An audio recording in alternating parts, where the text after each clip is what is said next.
হে দেবী কালিকা, চন্ডমুণ্ডকে বধ করার কারণে আজ থেকে জগৎ তোমায় চামুণ্ডা বলে নমস্কার করে।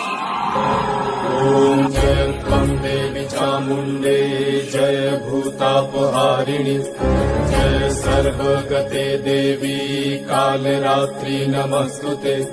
जय त्वं देवी चामुण्डे जय भूतापहारिणि जय सर्वगते देवी कालरात्रि नमस्तुते।